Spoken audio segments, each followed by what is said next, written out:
he's the best player in the league. If you can't guard the best player in the league, get in line. That's the whole entire league. No one in the league can guard it.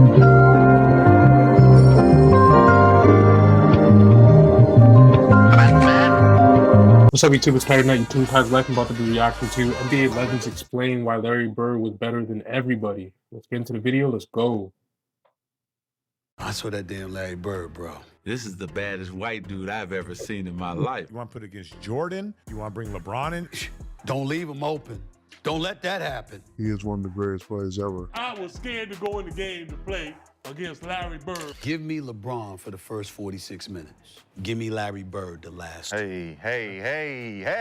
See, hey. Last 2 Now, minutes. hey. You're trying to sub in 2 minutes for my 46. Yeah. Right. Because we know you can't take us home. And you can't play 46. And I can Once take us upon a home. time. But I take us home. You can't play But I 46. take us home. Steve don't know how to get here, but he know how to get us back. And you don't know how to get us there. He know how to get us back. But you don't know how to get us We there. don't need to. That's what I said. Like, I'm lifting 46 minutes to your 2, but you think you're better than me. That's what- When you said LeBron's 46 minutes, and then No, you no, put no. in Larry. No, They was on the same team when you did this, right? No, you was thinking about LeBron. No, what I'm saying is when you talk about the small forward spot, Yeah. I think that LeBron James, let's say, for example, we're talking about a forward. I think that LeBron James is the greatest ever in that regard, at that position.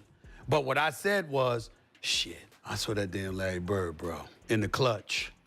Don't leave him open. Don't let that happen. Don't send him to the free throw line. Don't let that happen. That's how I was looking at it, because I know that physically, athletically, in terms of what you're doing over the course of a complete game, he's not LeBron. But Yeah, the last 2 minutes, yeah, we're giving it to Bird for sure.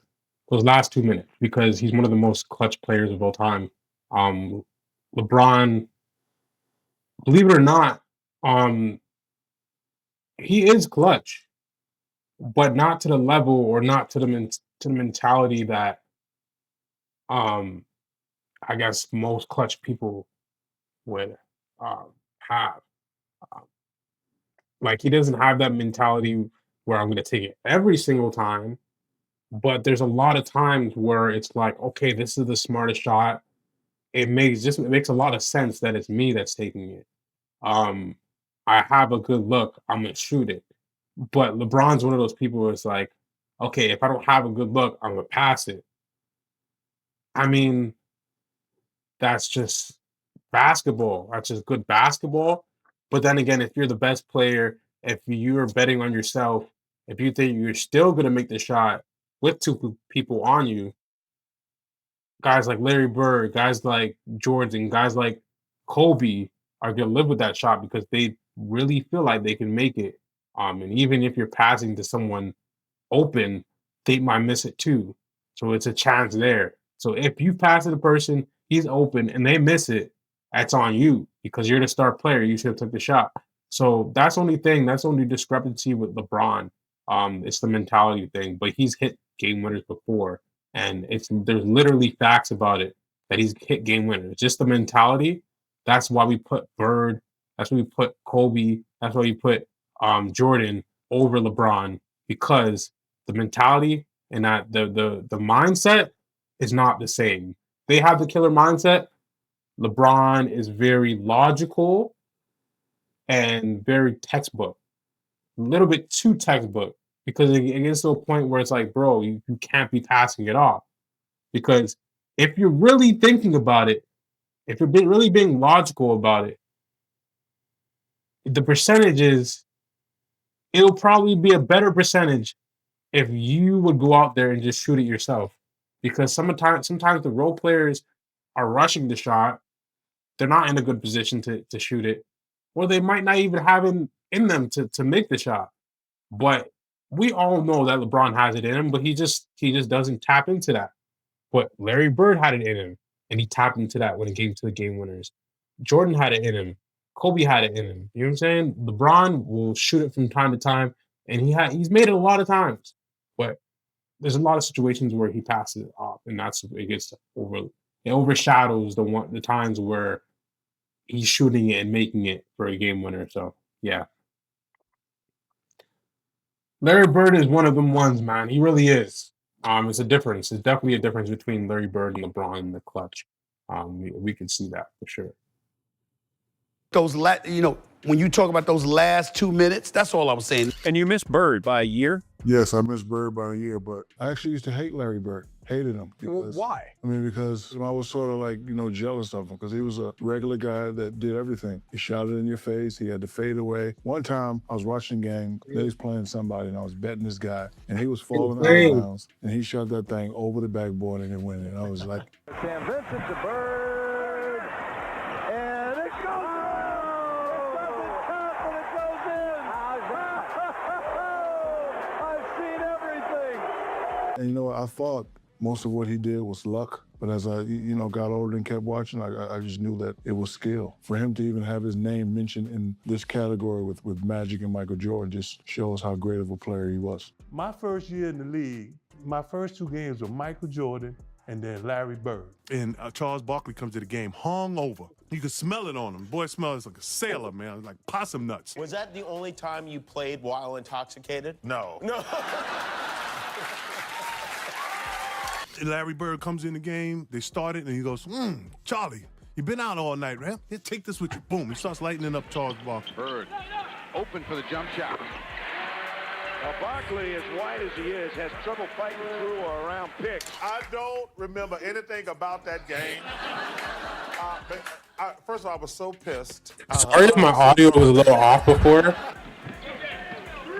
I was using my headphones audio or mic instead of my actual mic that's here right now. So. You know your stats? Did you? I do not even remember the game, actually. Oh, I can remember a lot of games I played, but that day we were so excited. I was getting out of Philadelphia, and I was blasted. I'm not going to lie. Larry Bird was like, oh, you've been out all night, huh? Right. Poof, take that. So then he be look over our coach, Jim Lionel, as he backpedaled back Larry Bird. And he goes, give me somebody else. So they put in Rick Mahorn, and he look at Rick and say, if you got a whole ass, you got to make 2 trips, boy. You can't check me. You too big. Boom. Finish Rick off. Then he went over to Armin Gilliard. Come on, Armin, you still colorblind? Bring your ass out here. Boom. Armin went to the left hand, spun it off the board, and we're tied at 6.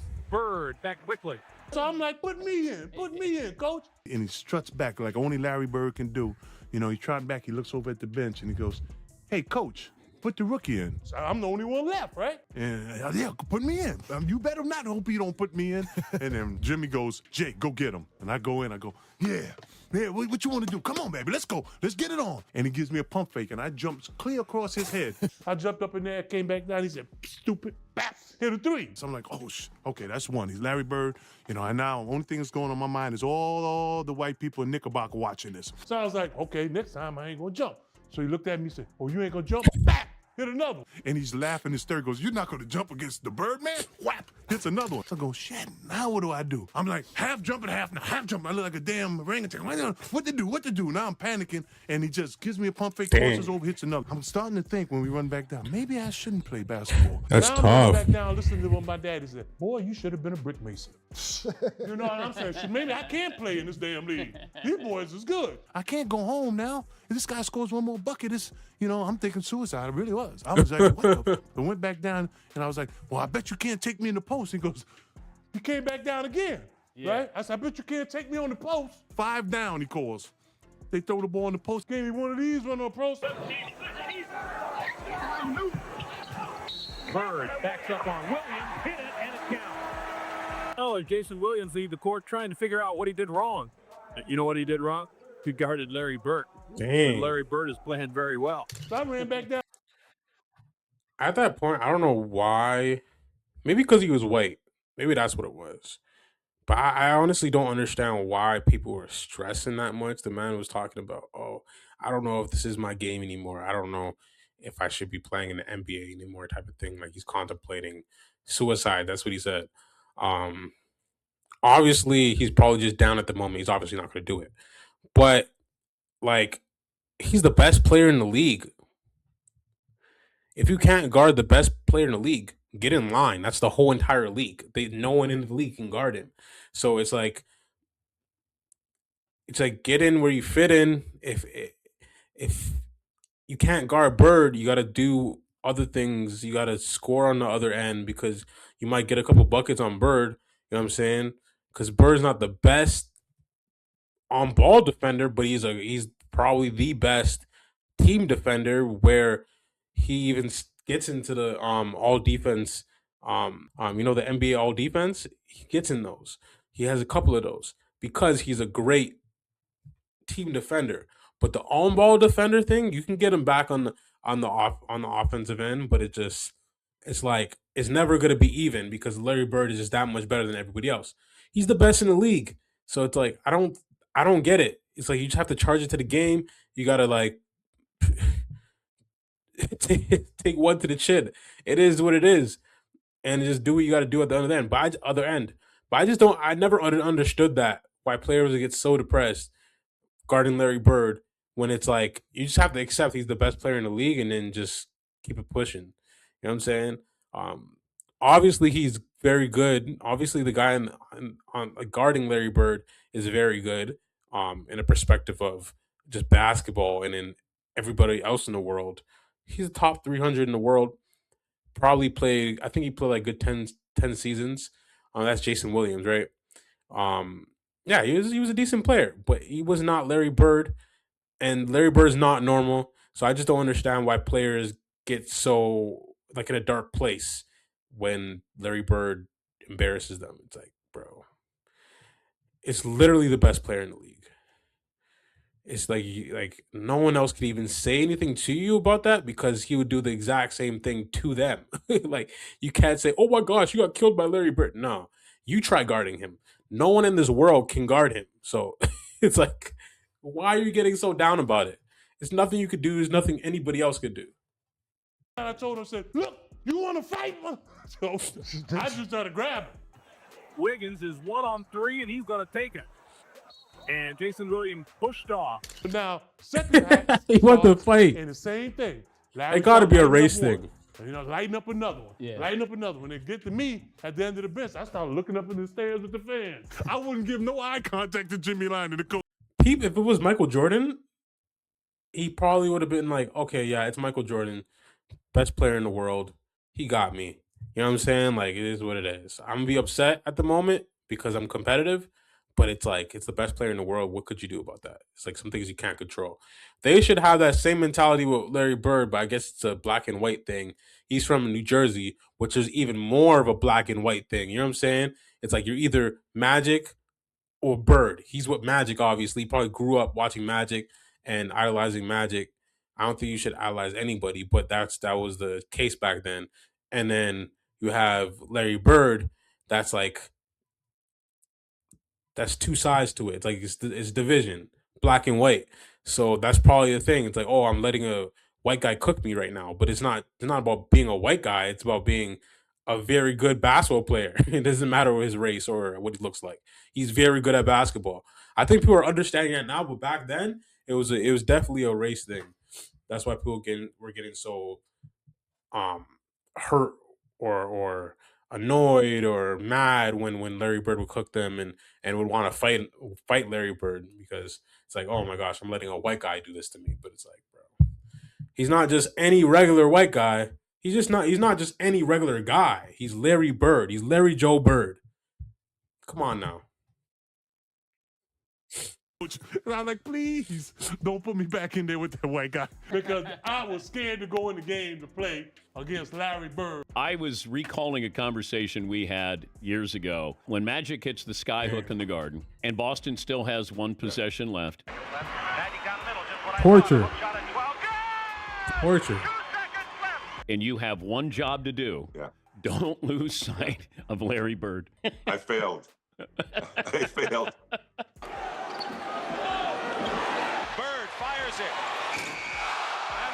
Sure did. How did you lose sight of Larry Bird? You know, Larry was so smart. I don't know what they ran, the play call, but he diagrammed something where Danny Ainge was in the corner, right? So I had Cooper between, me and Danny Ainge. So I was trying to deny. Let's just say he was so lucky. Oh my gosh.